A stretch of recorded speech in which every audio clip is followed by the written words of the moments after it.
Hello, everybody. It's me, Mitch. I want to talk to you about my views on the MAHA, Make America Healthy Again movement.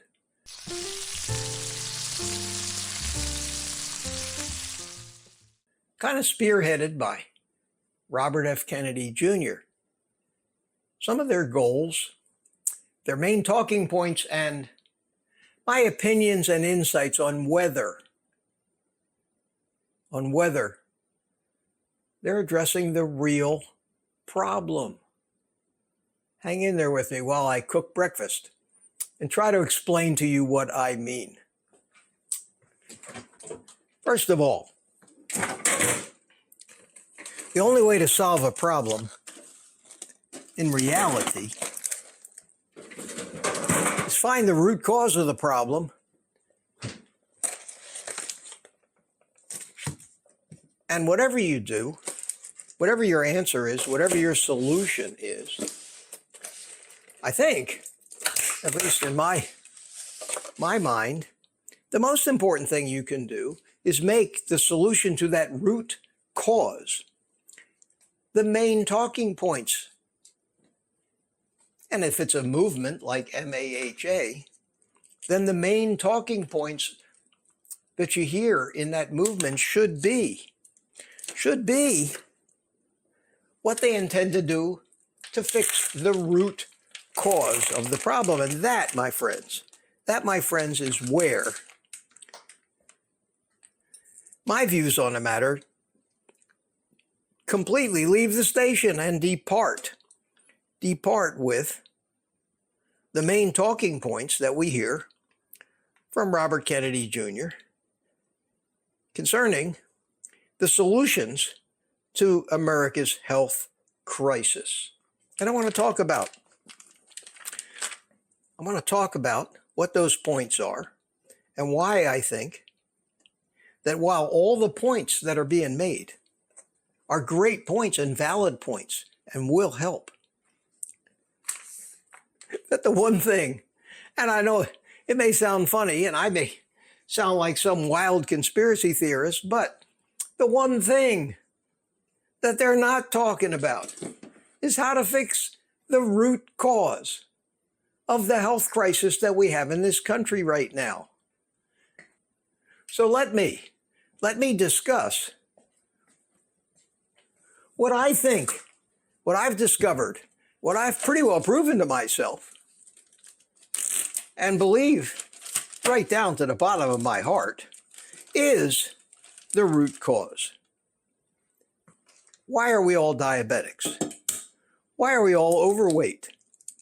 Why is heart disease rampant? Why has cancer risen at alarming rates?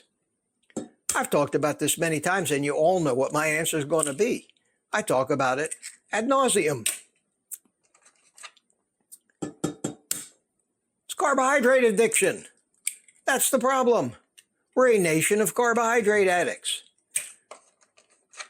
Because of the current structure of our information sources, of our medical personnel's education, because of the influences of big food, big pharma, drug companies on suppressing any real message, blaming it on straw men, blaming it on things like eating too much red meat and everything, they've got us completely upside down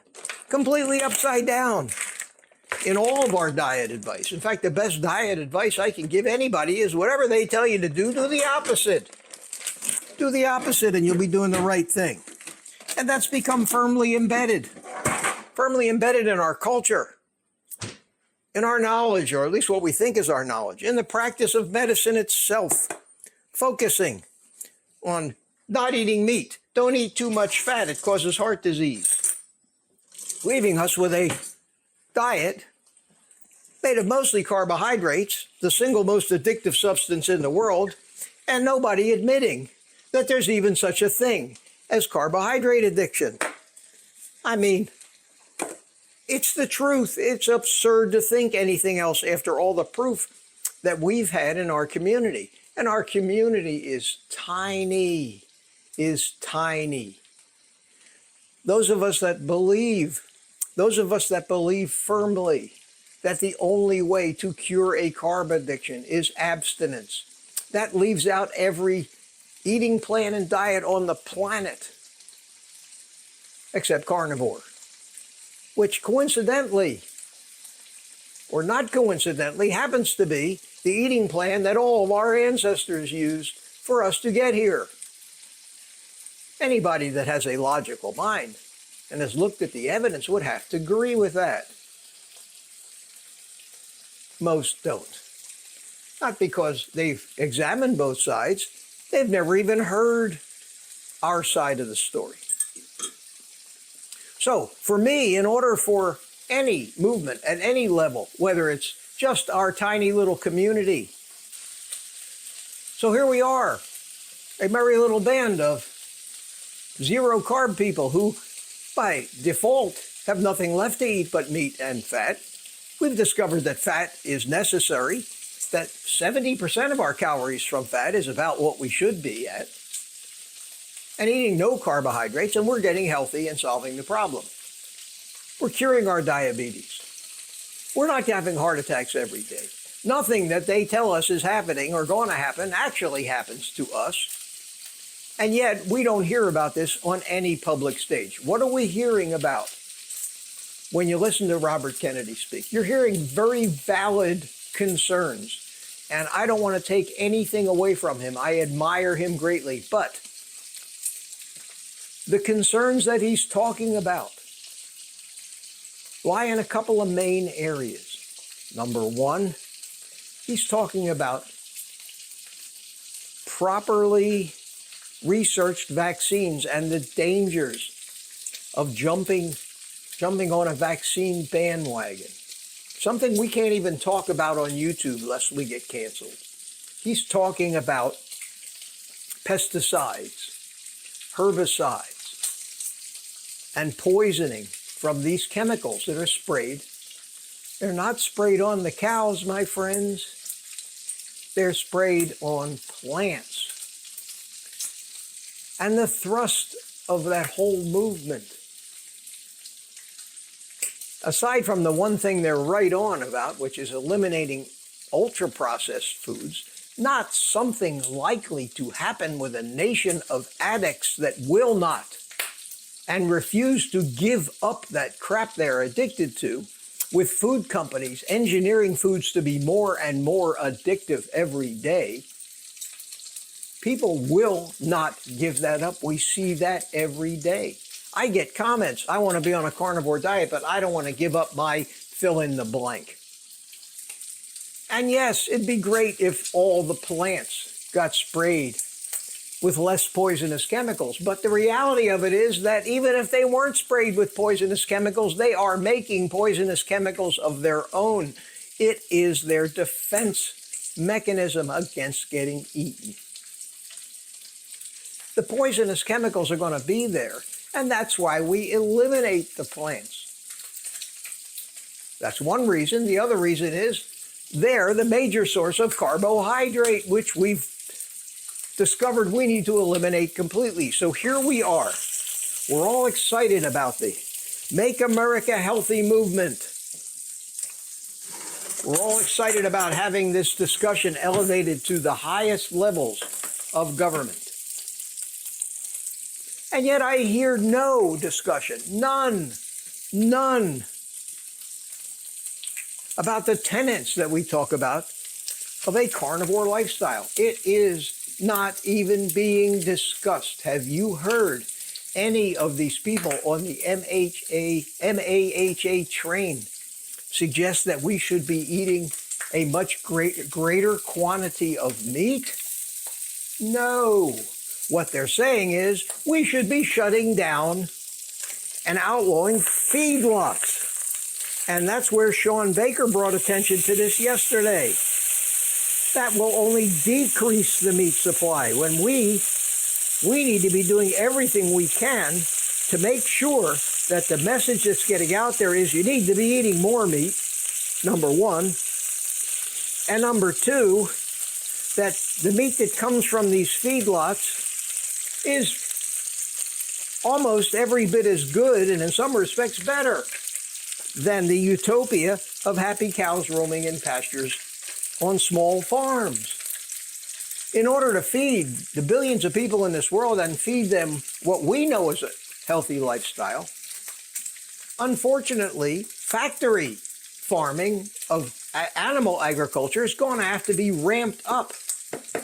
And we could hope that it's ramped up in a more humane manner, but it's going to be has to be ramped up nonetheless. I hear no talk about that. The talk I hear is about doing away with it. That, my friends, is very scary. So while they're busy wanting to make plants healthier, which we shouldn't eat in the quantities we do, and start figuring out a way to get rid of the feedlots where they have the ability to produce large quantities of meat, the healthiest food for the human animal to eat. Instead of optimism about this having been brought to public attention, I have fears, and I think they're very well founded. And at least there's one or two carnivores like Sean Baker out there talking about the very real possibility that they will do more harm than good. And the best they might accomplish is turning us all into vegetarians, and the vegetables and plant material we eat might be slightly less poisonous than it is already, but basically curing nothing, because none of that, and I'll emphasize this, none of that path that they're proposing will do anything to fix the root cause of the real problems we have, the runaway rates of heart disease, diabetes, the runaway costs of treating these things. Excuse me while I beat my eggs.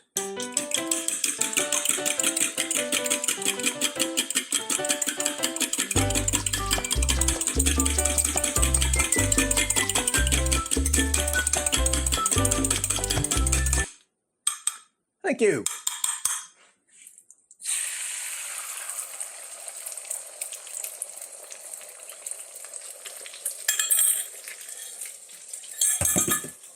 The root cause, the real problem, the solution that we know actually fixes the heart disease, the diabetes, the dementia,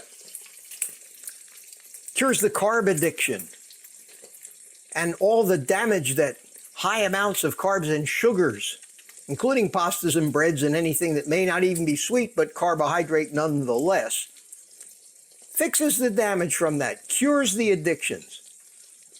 It comes from a meat-only diet, or a meat-only diet with a small amount of plants and vegetables.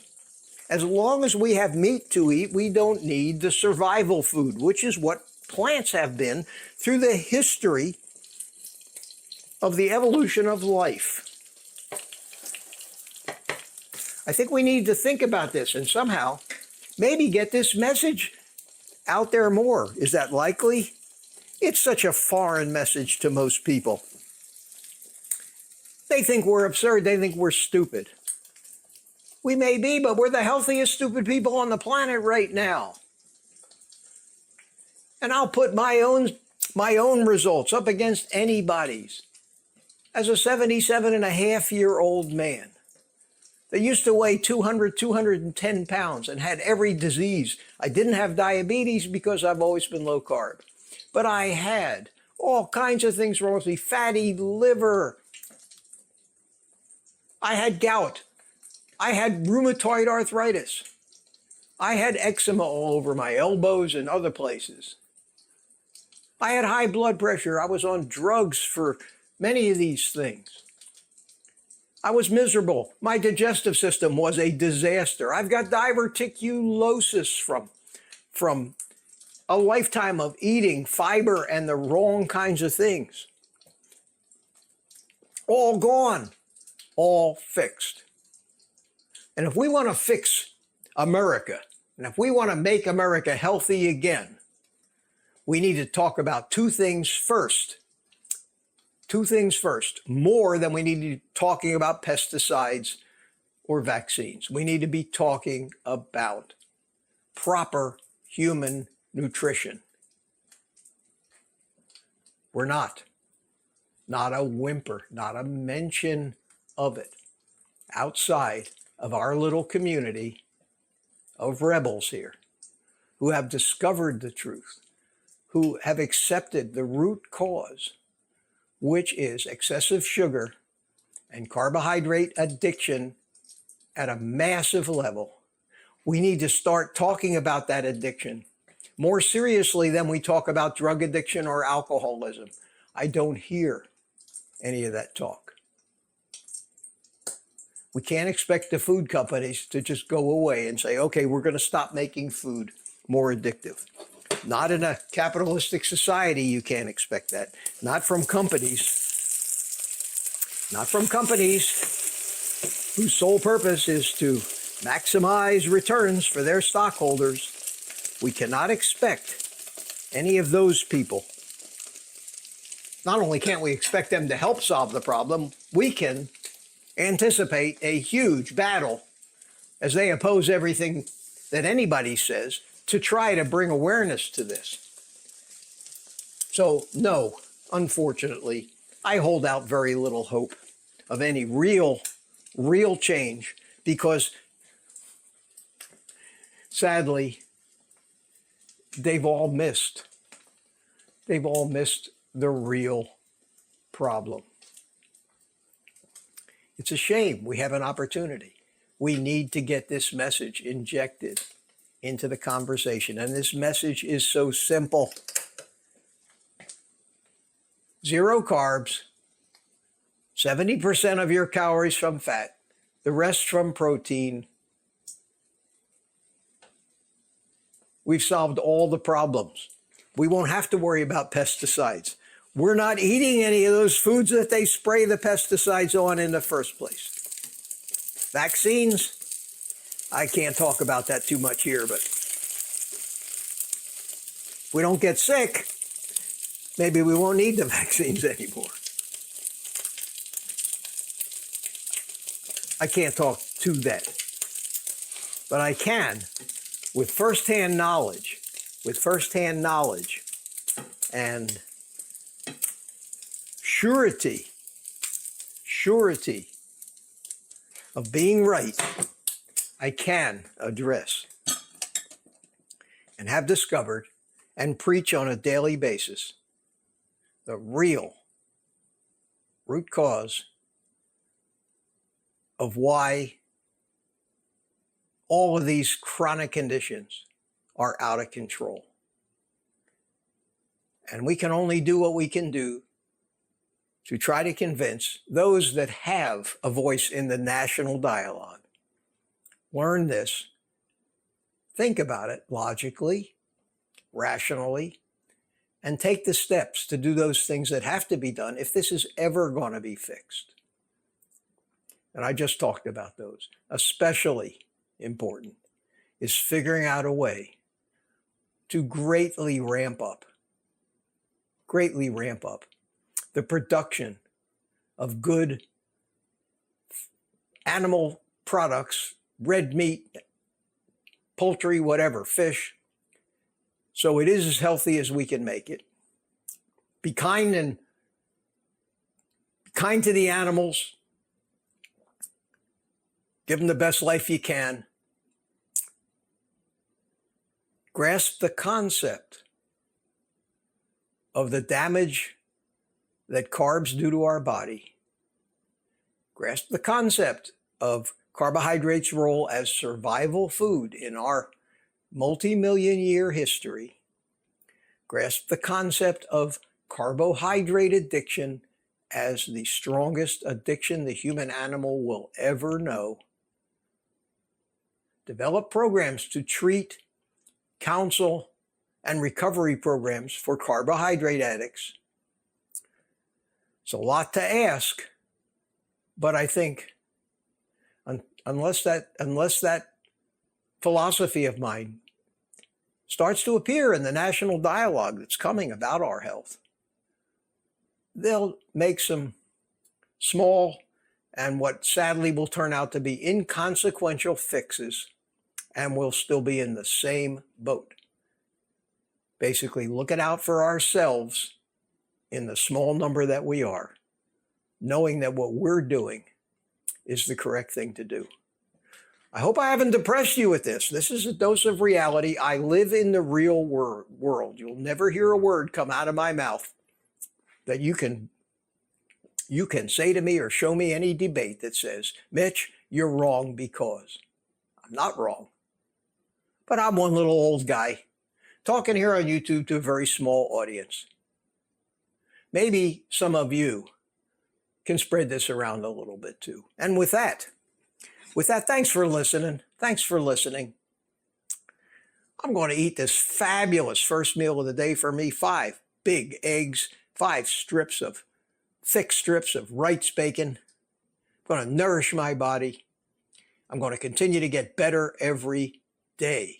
More clear-minded, healthier, which is not what you're supposed to do when you get older. Thanks for watching. Take the rest of the day off. Think about what I said. And eat more meat.